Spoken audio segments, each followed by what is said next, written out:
वे प्रयाग से चलकर आ रहे थे। छकरा भगत के अलावा उनके परिकर भी साथ थे। वे सब यमुना किनारे किनारे पैदल चले आ रहे थे। वहां पहुंचकर यमुना स्नान और संध्या वंदन किया। ठाकुर जी के भोग की तैयारी हो रही थी। वहां के लोगों ने सूरदास जी की कीर्ति महाप्रभु जी को सुनाई। इधर सुबह से ही सूरदास जी को मंगल शकुन हो रहे थे और हृदय में आनंद का साम्राज्य छा गया था। जब उन्हें महाप्रभु जी के आने का समाचार मिला तो उन्होंने अपने अंतर्यामी ठाकुर जी से पूछा, कहो तुम ही आए हो ना? ठाकुर जी ने हामी भर दी। सूरदास जी ने फिर यमुना स्नान किया और गीले वस्त्रों में ही अत्यंत व्याकुल हृदय से उनके पास गए। रज में लौटकर साष्टांग दंडवत प्रणाम किया। महाप्रभु जी ने कहा, सूरदास जी आइए, विराजिए। हमने सुना है कि आप ठाकुर जी के बड़े लाडले हैं और आपको सहज कविता शक्ति भी प्राप्त है। कुछ सुनाइए। सूरदास जी ने पहला पद गाया, हों हरि सब पति तिनको नायक, को करी सके बराबरी, मेरी और नहीं को लायक। फिर सूरदास जी ने दूसरा पद सुनाया, हरि हो सब पति तिनकोटी को। महाप्रभु जी हंसकर बोले, और सुनाओ। सूरदास जी ने गाया, मौसम कौन कुटिल खलकामी, जेही तन दियो, ताहि बिसरियो, इसो नमक हरामी। इस तरह के और भी पद सुनने के बाद महाप्रभु जी बोले, सूरदास जी आप तो सूर हैं, फिर क्यों गमगीन और दीनहीन बनते हैं? आप तो लीला का गायन कीजिए। सूरदास जी ने महाप्रभु जी के चरण पकड़ लिए और विनती की, लीला की स्मरण शक्ति ही नहीं है तो गान कैसे करूं? आप कृपा करें तो लीला रस की स्मृति की वर्षा हो जाएगी। आचार्य चरण ने कहा, तुम पुनः यमुना स्नान करके मेरे पास आओ। फिर कृपा पूर्वक उन्हें तिलक धारण कराया, तुलसी की माला पहनाई और अष्टाक्षर मंत्र की दीक्षा देकर ब्रह्म संबंध स्थापित कराया। सूरदास जी का जैसे दूसरा जन्म हो गया। उन्होंने अपने शिष्यों से भी कहा, अब आगे से आचार्य चरण का ही आश्रय लो। जो तुम्हें तार सकते हैं वही तुम्हें तारेंगे। महाप्रभु ने सूरदास जी को दशम स्कंद सुनाया, फिर संपूर्ण भागवत की सूची प्रस्तुत की और सुबोधनी जी के भी कुछ मार्ग सुझाए। मात्र 3 दिनों में ये सब कुछ सीखना सामान्य जीव के लिए असंभव है, पर यहां तो ठाकुर जी के सिद्ध स्वरूप आचार्य चरण थे और उद्धव जी के स्वरूप सूरदास जी थे। सब कुछ बताने के बाद महाप्रभु ने पूछा, अब तुम्हें क्या दिखाई दे रहा है? सूरदास जी ने उत्तर दिया, आचार्य चरण, आपकी गोदी में नील सरोवर सा एक लाला विराजमान है जो मुस्कुराकर किलकारियां भर रहा है। अच्छा, लाला के दर्शन हो रहे हैं। अब आगे क्या दिख रहा है? अब एक नई लीला हो रही है, सभी नंदित हो रहे हैं। यशोदा जी की गोदी में लाला विराजमान है, दर्शन हो रहे हैं। हां, हो रहे हैं। बताओ अब क्या दिख रहा है? तब सूरदास जी ने गाया, ब्रज भयो महर कैंपूत। जब यह बात सुनी आनंद लोग गोकुलगंत गणी। इस लंबे पद में सूरदास जी ने नंदोत्सव का अत्यंत विस्तार से वर्णन किया। अभी तक वे रचना के लिए पूर्वाभ्यास करते थे, पर अब वाणी सहज प्रवाहित हो गई। महाप्रभु जी की आंखों से अश्रुधारा बह निकली। जितने भी लोग वहां उपस्थित थे सब सूरदास की काव्य संधु में डूब गए। महाप्रभु जी ने पूछा, सूरदास जी इस क्षण आपकी स्थिति कैसी है? सूरदास जी ने उत्तर दिया, मैं नंद महल में एक खंभे के सहारे चिपका हुआ हूं और सब अपनी आंखों से देख देखकर वर्णन कर रहा हूं। बस ये अष्टश्याम लीला दर्शन मेरे चित्त में निरंतर घटित हो रहे हैं। महाप्रभु जी ने कहा, सूरदास जी अब तुम्हारा नंदालय में प्रवेश हो चुका है, तुम्हारी क्या इच्छा है? सूरदास जी ने प्रार्थना की, अब तो मेरी सारी इच्छाएं आप ही को समर्पित हैं।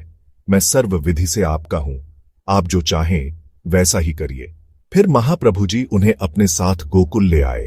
वहां साष्टांग दंडवत कर रज में लौटने लगे, जिससे सूरदास जी भाव विभोर हो गए। अंत में महाप्रभु जी ने पुनः पूछा, अब क्या अनुभव कर रहे हो? तब सूरदास जी ने उन दिव्य लीलाओं का अद्भुत वर्णन किया।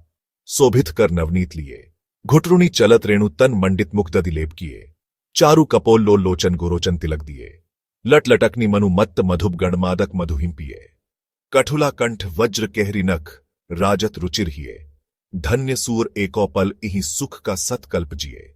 अर्थात उन होठों पर माखन लगे हुए हैं जिससे वे और भी आकर्षक दिख रहे हैं। उनका तन रेत के बीच जैसे चल रहा हो और उनके सुंदर मुख पर दधि की सुगंधित लेपना की गई है। सिर की लट लटिकाएं मनमोहक और मदिरा के अश्रु सी मदक कर देने वाली है। मानो मधु पीकर मदिरा हो गई हो। उनके नख हीरे जैसे तेजस्वी हैं और उनका कंठ आकर्षक चांदी की तरह उज्ज्वल है। वह एक क्षण भी धन्य हो गया। यहां उधर का सुख का कल्प सब त्याग कर बस इसी सौंदर्य में जीवन व्यतीत करना चाहता हूं। यह वर्णन कल्पना से नहीं, जो कुछ दिख रहा था वही सूरदास जी ने कहा। महाप्रभु जी विहल होकर बोले, सूरदास जी, आपको और क्या दिखाई दे रहा है? तब सूरदास जी ने फिर गाया, प्रथम करी हरि माखन चोरी, गोलिन मन इच्छा पूर्ण करी। आप भय व्रजखोरी, मन में यह विचार करते, हरि व्रज के घर घर सब जाऊं, गोकुल जन्म लिया सुख कारण, सबके माखन खाऊं। बाल रूप जासुमती मोहे, जाने गोपिन मिल सुख भूग। सूरदास यूं कहत प्रेम सौ, ये मेरे व्रज के लोग। सबसे पहले कृष्ण ने माखन चोरी की, जिससे ग्वालिन की मनोकामना भी पूरी हो गई। स्वयं को व्रजखोरी कहकर कहता है कि मेरा स्वभाव ही माखन चोरी का है। बाल रूप में जो श्री यशोदा के कंकरुले आंगन को मोह लेता है, उसी बाल रूप ने गोपियों को, जिनके साथ मिलकर भूल भुलैया खेलता है, अपूर्व आनंद का अनुभव कराया। सूरदास जी प्रेम से कह उठते हैं, ये सब मेरे व्रजवासी हैं। महाप्रभु जी अत्यंत प्रसन्न हुए और उन्हें गोकुल में नवनीत प्रिय लाला जी का कीर्तन करने के लिए नियुक्त किया गया। वहां उन्हें प्रत्येक क्षण लीला दृष्टिगोचर होती। मंगला से लेकर संध्या तक जो जो लीलाएं घटित होती, उनका ही गायन करते रहे। कुछ काल पश्चात महाप्रभु जी ने उन्हें जीतपुर, जैतपुरियां आने का आदेश दिया। वहां श्रीनाथ जी का दर्शन करवाकर महाप्रभु जी ने कहा, अब इन्हें कुछ सुनाओ।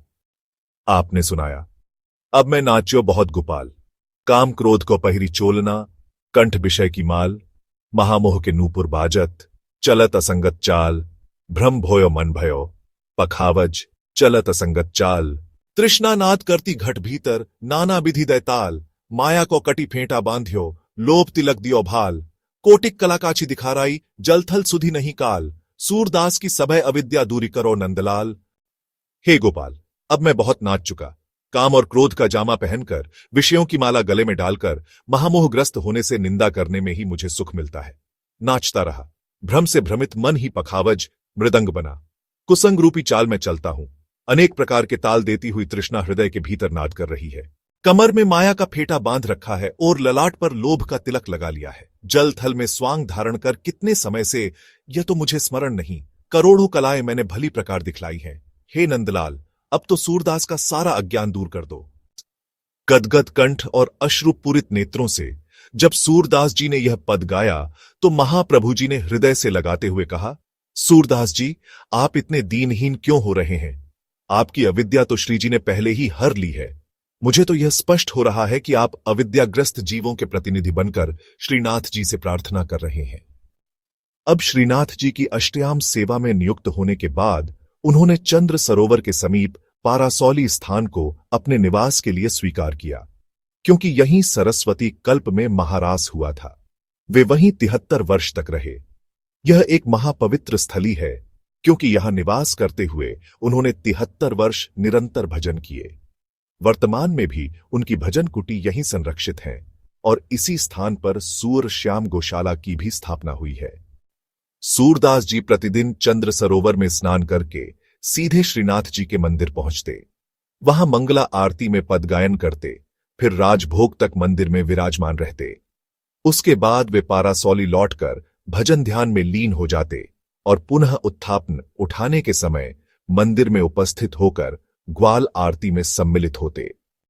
वल्लभ कुल की यह परंपरा है कि ठाकुर जी को शीघ्र शयन करवाया जाता है। इसका भावार्थ यह है कि ठाकुर जी गायें चराकर आगमन के पश्चात थकान से ओतप्रोत हैं। वे यशोदा मैया की गोद में उछल कर चढ़ आए हों और थोड़ी भोगशाला का स्वाद लेकर दिवास्वप्न की स्थिति में विश्राम करना चाहते हों।